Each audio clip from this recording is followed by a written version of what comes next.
What is up, YouTube? I came across this little gem, and I mean, this just like made my brain hurt. Warhammer 40k third-party miniatures are ruining the game. I'm like, who the hell is this? Who is putting this crap out?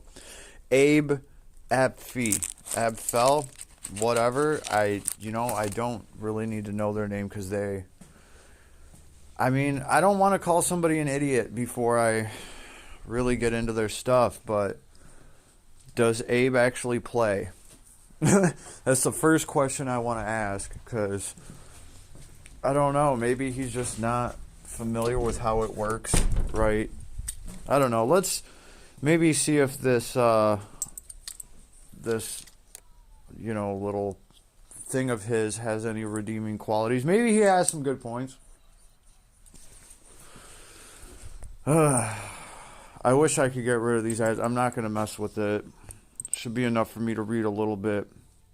So today we take a look at how non-Games Workshop miniatures impact Warhammer 40k's rules in a major way. Warhammer 40k is, without any real contest, the largest tabletop miniature game around. It's a huge game with millions of players and even more fans. Okay, one of the best parts is the miniatures, of course, and they're varied and numerous, some stunning designs, even better. Yeah, I agree with all this stuff, right? They can normally be constructed a number of ways, yada yada, right? So he's just talking about putting them together. They come in different kits. It's obviously a key part of the hobby. So, what's he got to say? Due to its success, Games Workshop has gotten a lot of copycats, which is going to happen, right? And that is what every single business out there has to deal with, right? But if you make the original, you usually have a leg up. You can usually charge a little bit more, right? You come out with a sponge, and you're the first one to make this sponge. You can sell it for $3.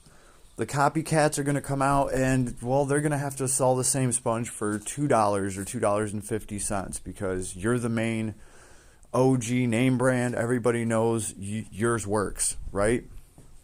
And that's kind of like what I think he's talking about a little bit. My whole answer to that is, if Games Workshop wasn't completely absurdly stupid with their pricing, then they probably would keep more of an advantage. But the fact of the matter is, when you have other companies that are, making the same quality model as you, and they're charging $4 or $5 for their model, and you're charging 50 or 60, and it's just such a ridiculous... Guys, we're not talking about...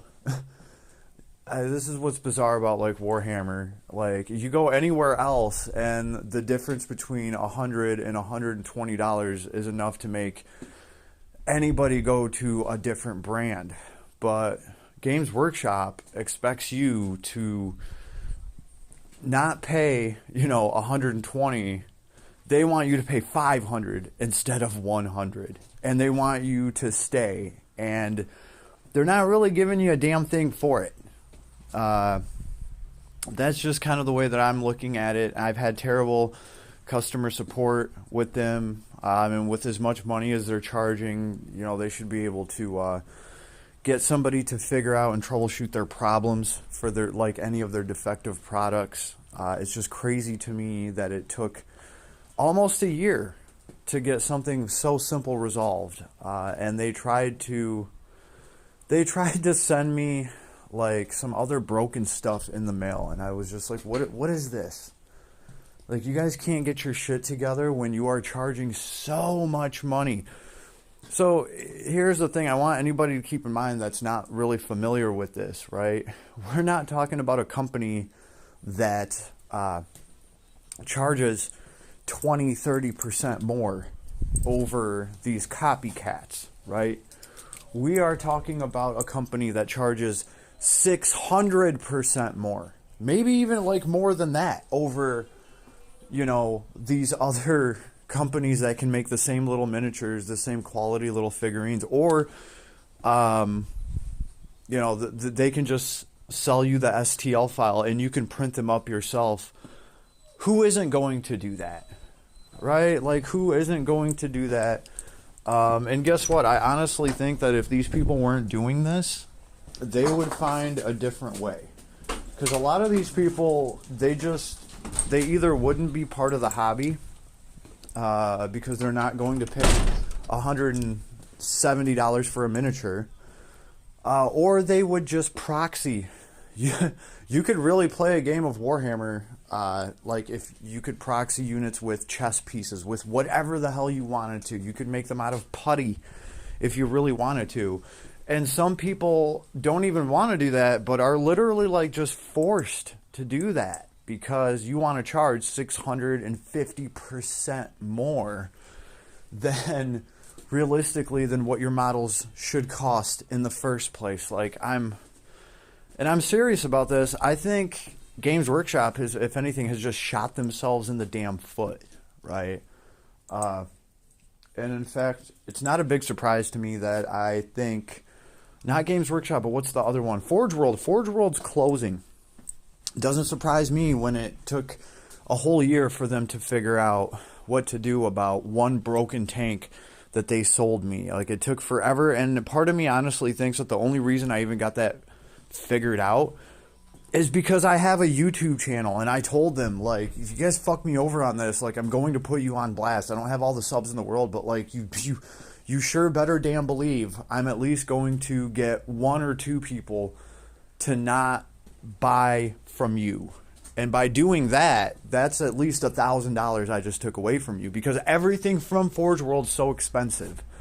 I literally had to spell that out for them and be like, look, because I was honestly looking at threads and I was talking to people that were just like, no, I was just blatantly fucked over.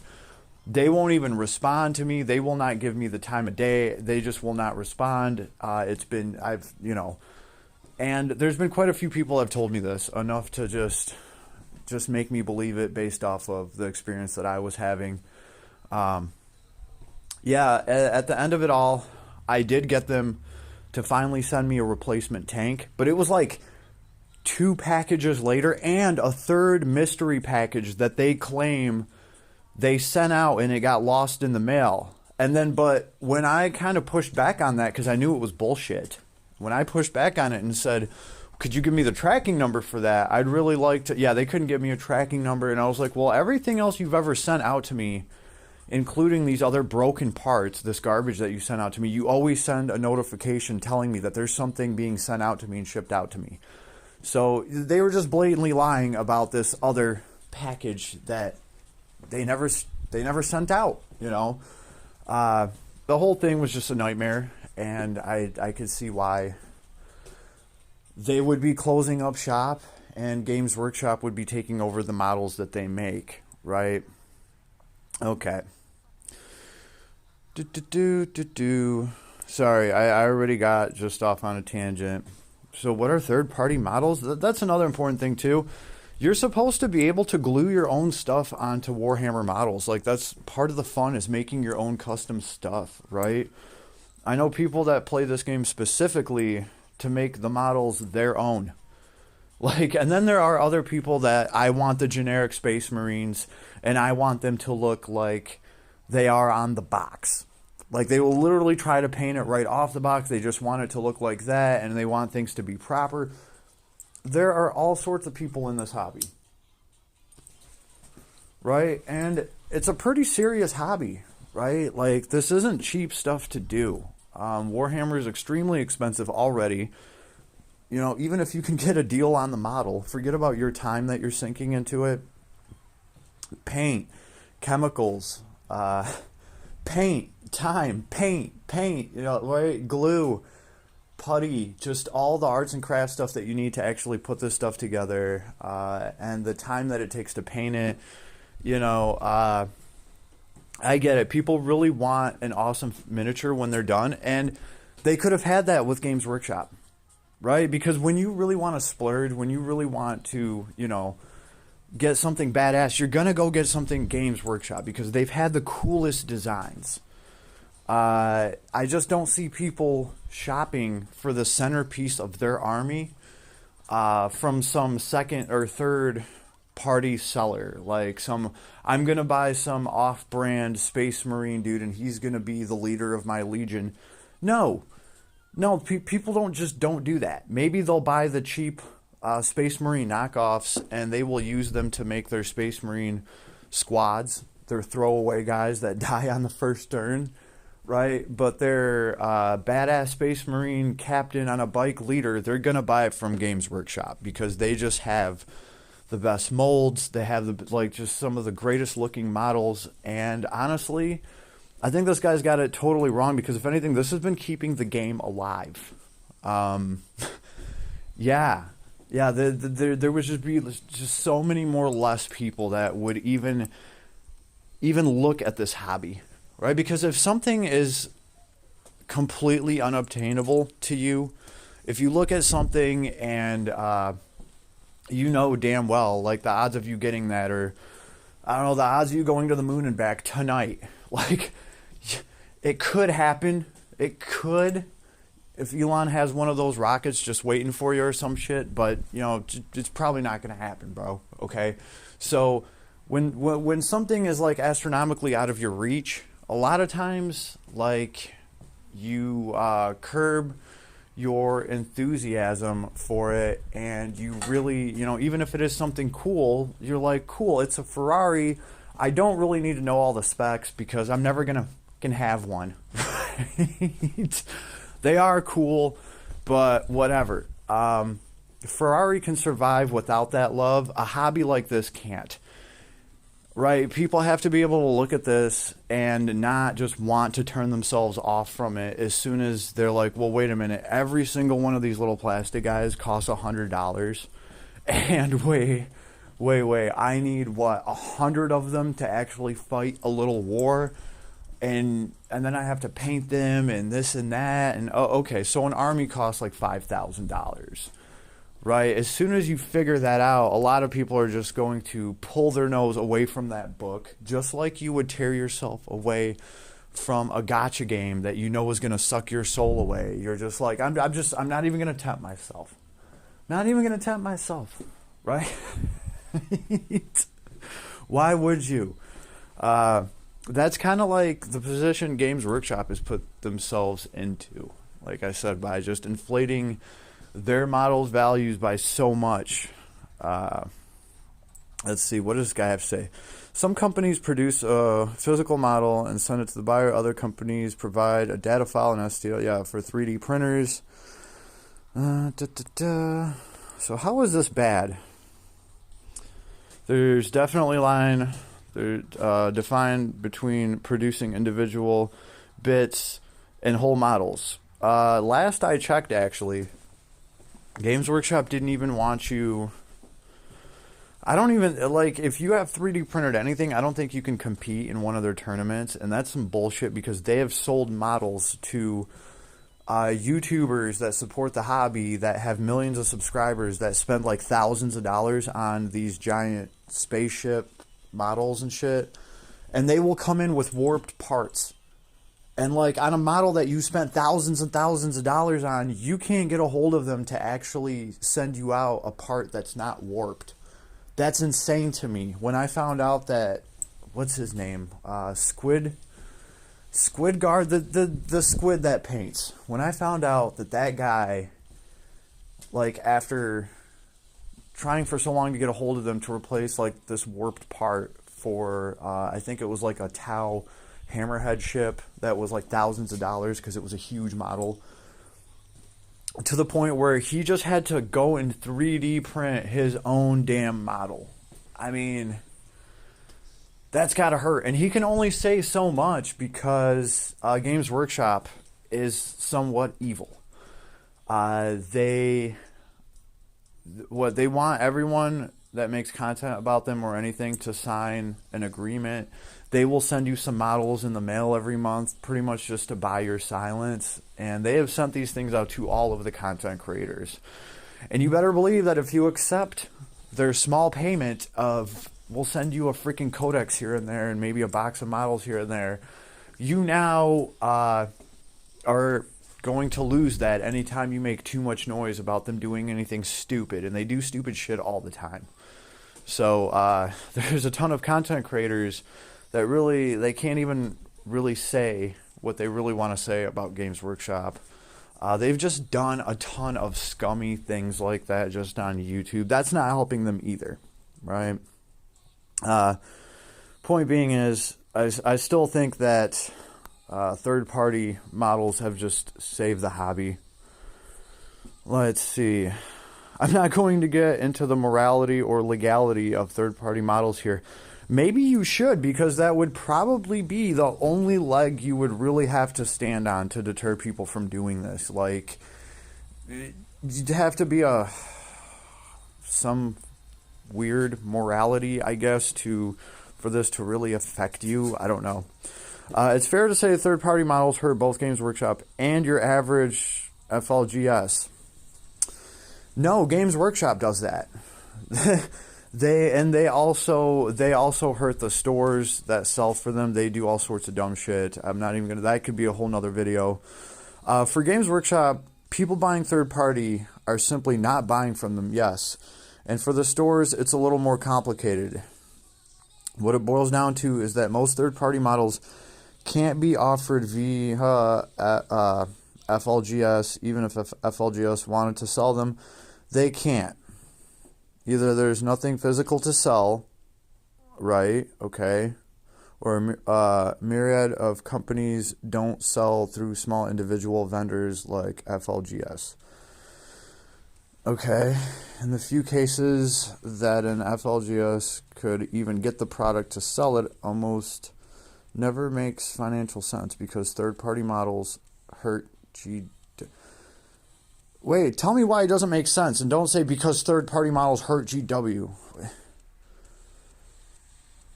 Okay, I'm kind of calling some word salad bullshit on like this whole this bottom half of this paragraph thing. I don't know where the hell he's going with this. Because third-party models hurt GW, the company has had to find ways to discourage them. Find ways or find ways? And that is what's hurting the game via the rules. No, there's so much wrong with what the hell is going on down here. Okay, what is... The company has had to find ways to discourage them. Discourage what? Because third-party models hurt. The companies had to find ways to discourage them. Oh, so you're saying that it's found a way to discourage them by banning them in the rules? I guess. Although they wanted you to be able to make your own parts. Well, what about this? What happens if you have two Games Workshop legal parts and you just can't get them to stick together, right? If I use a piece of bubble gum to stick them together now, that's illegal because that fucking piece of bubble gum is not Games Workshop. So that is how stupid some of these rule things are. And, well, where's he going with this?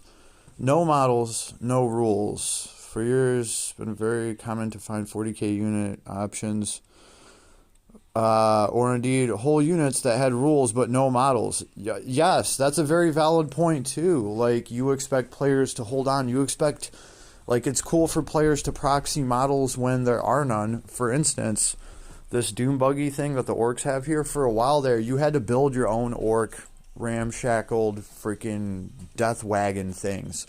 And people did it with Tinker Toys. They did it with all sorts of different stuff. There was a bunch of different ways you build some little thing like that and stuff a bunch of orcs in it. It was cool. Now, you have to buy the Games Workshop one. And I actually liked seeing... As soon as I would see an orc player, that would be one of the first things that would like draw me over to the table. Okay, how did he make his little buggies? What did he... That was the most interesting part to me.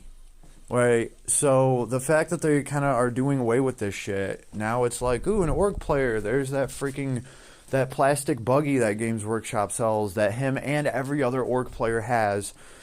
I don't know. Let's see. There was a long period of time where there were no models for orc battle wagons. Yep, it was up to the player to find a model they could use. In more recent years, Games Workshop has moved to make it so that if there isn't a model, there will be no rules. In large part, this has been to combat third-party models. Okay, that doesn't... No, dude, no. Because, okay, I have a model for the Emperor of Mankind. And he's like a third-party model. He's a custom sculpt of like this badass... Like, I was just going to use him as a general or just whatever I wanted to use him for. A monster, I don't know. But they're saying... Obviously, I couldn't play as the Emperor of Mankind because no model, no rules. Well, duh, they don't have rules for the Emperor of Mankind. He doesn't even exist on rules. So, like, again, like, what is this guy even talking about? What is this guy even talking about? Large part of this has been to combat third-party models. Even that doesn't count. Okay, if Games Workshop doesn't make a model, it's assumed someone else will. Okay, no, Games Workshop, there's a bunch of flavor text and there's a bunch of Games Workshop, you know, lore and stuff that's about combat units and stuff that Games Workshop does not actually make models and stats for. So, no, right? Games Workshop doesn't make a model, it's assumed someone else will. Rather than kit bashing from Games Workshop kits, players might buy third party. This has even led to them getting rid of unit options that there isn't explicitly a bit in a set for. Once players start buying third-party bits, they might start buying whole... No, that's bullshit. That is bullshit. No, I don't think that is... This has led to them getting rid of unit options. No, I don't think it has. I think he's able... The only reason he's able to say that is probably options changed for a unit and they came out with a new model for them or something like that. But no. I've just, no. Nope. That is just, I've never heard of Games Workshop being like, hey guys, page 23 of the Eldar Codex, we don't sell enough of the Shuriken Shredders to, equip your whole team with, so you know what, since we don't want anyone kit bashing, why don't you go ahead and just mark that out of the codex? They can no longer even just have those Shuriken Shredders. They've never done that, not to my knowledge. So this is crazy. Like, this sounds like Reefer Madness propaganda or something like that. They might start buying whole models from third party. Guard got hurt. We can see how this affects an army very clearly. Let me tell you how this affects an army very clearly. It gives you more model options for less monies. On top of that, let me tell you what else this does. Cheaper models help somebody along the way in the hobby. Because if you spend $1,000 on a model and you put it together, it's going to take you 12 hours to put together, and you're going to second guess everything because the thing costs so much fucking money. Then you're sitting there staring at it and you're like, all right, I'm going to paint it to be awesome. And then you're like scared to even touch it with a goddamn paintbrush. And you're like, oh, you know what? I've spent $3,000 on this model. I'll send this out to get painted. Yeah, I'm not going to fuck this thing up. And then guess what? You're not participating in the hobby anymore. You're just spending money for somebody else to paint the thing. You're not actually getting any better at painting. You're not learning from anything. This is why the hobby is worth it to me. I'll spend thousands of dollars if I actually acquire a life skill along the way. Right? That's the real gem here, I think, in my opinion. So this just kind of takes away from it when your models are just freaking priced that much. Now, on the other hand, if I got that model, and I just talked to somebody about this too, because I got these dreadnoughts from some recaster in China or something. I ain't even gonna lie, but look, it was $135 dreadnought for $25. So I picked this dreadnought up and I put it together, and it turned out really great. I glued a bunch of stuff. I took a bunch of risks and chances on it, and it's turning out awesome so far. I just have a base coat down on it. I don't want to talk about it too much and jinx myself. But the thing turned out freaking awesome. You think I would have tried half of that shit with a $130 dreadnought? No, I wouldn't have. The fact is, I had no problem doing it because it was only a $20 dreadnought. And I was like, you know what? This turns out like dog shit. I'll just order 2 more of them. I'll get one of them to turn out good, and it'll still cost me less. And I'll be honest with you, there was kind of a fun aspect to it off of getting a pirated model, right? Because you're getting a model for, like I said, $20 instead of $130. You're saving over $100, right? And you're looking at this model and you're like, I wonder if anybody's going to be able to tell that this is a counterfeit model. And then the game begins, because you're like, you know what? If I take my time, if I model this model just right, if I put enough skill and finesse into it, if I make it look clean enough and paint it good, nobody will be able to tell. And that ends up kind of being like your reward, right? It's like it's like sinking a birdie in golf. I don't know how else to describe it. It's great when you can play through a game and then you start talking about your models and this and that, and people are like, oh, these are awesome. And you can just tell they have no idea that the model that they're looking at isn't even a real Games Workshop model, and it's all because of your skill level. It's because you painted it that well. You put that model together. You made it fit so well that it worked out, and it's awesome, right? And it only cost you $25, so that's always a good feeling, as opposed to just, fielding another $135 dreadnought because Games Workshop said so. So honestly, cheaper model prices, they have a psychological effect that actually helps people in this hobby. I don't think this individual is seeing this at all. A number of units that don't have clear models are gone, and particular classic units such as veteran conscripts were removed from the book. This is pretty clearly a result from them not having specific models, despite... Okay, I get it, because they had stats in there but not models, and they didn't want to take the chance. You know what, maybe they just dumped them because they didn't want to do anything with them in the future. How do you actually know that that's why they got rid of them? Right. You've also got a lot of units with weapon restrictions that seem odd until you realize that's what their box comes with, and they can't take anything else. See, here's the thing. Back in the day, Games Workshop set these boxes up like that on purpose, because now if you want 2 full squads of these guys, there's a squad in each box. So if you want 2 full squads, that's 2 boxes. But they don't come with enough of these heavy missile launchers for you to give, X amount of people in each squad those weapons. So what you would have to do is you would have to buy a 3rd box of troops just to take the extra weapons out of them and give them to the troops you already have. Right? So now instead of selling you 2 boxes of troops for $100, Games Workshop is selling you $150 worth of troops so you can have the guns that you want on them. Right? That is how that started out. And if it's just biting them in the ass now, like, I'm sorry, but this is like... Games Workshop is the one that's responsible for planning these rules out and making these models.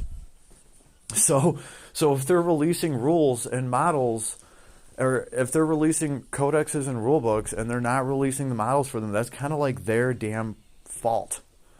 And they could very easily control that, right? They could very easily put in weapon blisters. They could just put in an extra couple weapons in each one of those boxes. Matter of fact, they sell individual weapon blisters now. And of course, they have no problem printing them up for you when you're willing to pay $35 for just a couple of the weapons. So no, there's really no argument here either, as far as I'm concerned.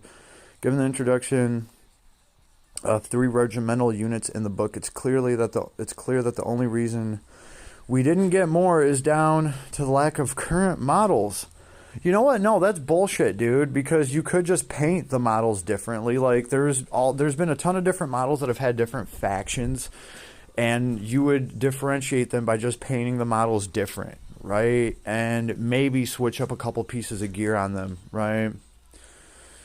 All could have been in the book. However, the threat of third-party models being used rather than conversions helped to prevent these units appearing.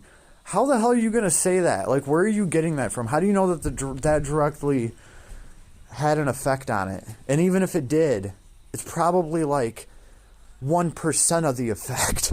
Not a big deal like you're trying to make it sound. This kind of action is really starting to hurt the game. It's not just in the Imperial Guard book. You can see this philosophy of many of the new codexes. 40k models, units, and characters have lost a lot of their customization over the past few years. I think it's clear that this is in large part the reaction to the threat of third-party models. And no, maybe it's just shitty rule writing and them trying to balance the game and coming out with wacky, dumb rules. Or maybe it's just them trying to sell shit. That's the problem. Maybe it's them coming out with armies like the orcs and making them so effing strong so that everybody buys them and buys tons and tons of these models that are really strong, only to turn around 3 months after the launch to nerf all those models. And now, if you had 20 buggies, you can only run 2 of them. So the other 18 that you bought, they're going to be sitting on a shelf forever unless you're running 12 different orc armies at the same time. They've done all sorts of shit. Like the helicopters, you used to be able to take a lot more of the choppers, I think. And now, like, a lot of people bought extra boxes of them that they can never use now. I know that they've just done shit like that all over the place. So I don't know if he's looking at something like that they did and, like, converting that into this is all because of third-party whatever, blah, blah, blah, blah, blah. No, this is just stupid. Whoever wrote this is an idiot. Yeah, I'm just going to say it now after I've read this stuff. Honestly, if it wasn't for third party, I wouldn't even have my toe in this game. And you can't say that I hurt any damn thing at all because I'm still spending money on this game here and there. I'm still picking up a box here. I'm still picking up a box there. That's them getting money from me that they would not be getting at all if I still didn't have a toe dipped into this game, right? Like, they wouldn't be getting shit from me. Nothing, because I wouldn't be interested in Warhammer at all, because I wouldn't even play it. Now they at least have a chance of enticing me with a new codex or a new book or something. Maybe they'll drop a new army and I really, really like the models. And even though I don't plan to play it, I'll still buy a few of their models just to put together and paint. Like, so that absolutely destroys your whole effing argument, because the only reason I'm even giving them this much money at all, is because third party has been there and gave me an affordable way to have a couple different armies. As a result, I can afford to have a few different forces, and I can afford to let my kids play with them too. Yeah, nobody thinks about that, right? I have no problem putting out a $100 army and teaching my son how to play. And if they knock them over, if one of them breaks, we can all laugh about it. And it's not like a freaking heart attack, right? Because you just dropped a $500 model. So it all has its perks, right? And it still feeds Games Workshop at the end of the day. Even if I buy 80% of my armies from some Chinese third-party recaster, reseller, whatever, the other 10% of stuff that I buy from Games Workshop is still me supporting Games Workshop fair and square. And Games Workshop would still be better off with my 10% support as opposed to not getting it at all. So at the end of the day, you know the saying, any publicity is good publicity? It's not always true, but like in this case, it kind of is. Right? Because anything that's pushing the Warhammer game around and getting people interested in it is going to make Games Workshop money, right? Even if somebody starts their army off by buying 2 or 3 boxes of third-party units that Games Workshop doesn't even make themselves, eventually they're going to buy some Games Workshop stuff. And guess what? If you want to play the game, you still have to buy the book. They're still going to have to buy the book from Games Workshop. So even if you want to be the biggest cheapskate you can possibly be, You're still going to have to get the rules. You're going to spend something. Games Workshop's going to get some of their money from you, damn it. And that's all there is to it. So, I don't know. I just thought this was just kind of an absurd little article. And I was actually surprised that this was like the straight up headline from it. So I wanted to get a recording. We haven't talked about Warhammer 40k in a while. Yes, I'm still pursuing my hobby. I did have to move a lot of that stuff around, and it's hard to get back into that because I feel like you can't really half-ass it. Like, if you're going to get back into it, you got to set your paint table up. You got to, it takes a lot of prep. But I do have, I think, a couple armies to put together still. And I have stuff on the painting table, so I'm still keeping an eye out on Warhammer 40k and what's going on and some of the different armies that I can look forward to playing against, different rules that are coming out and stuff like that.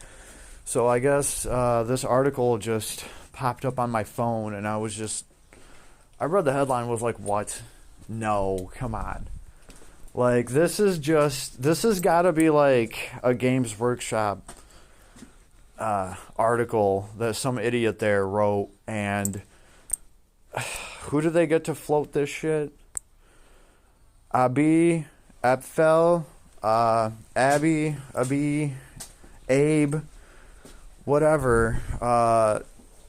This is a shill. This got to be a Games Workshop shill. Just because this just makes no goddamn sense at all. And look how monetized this page is, damn it.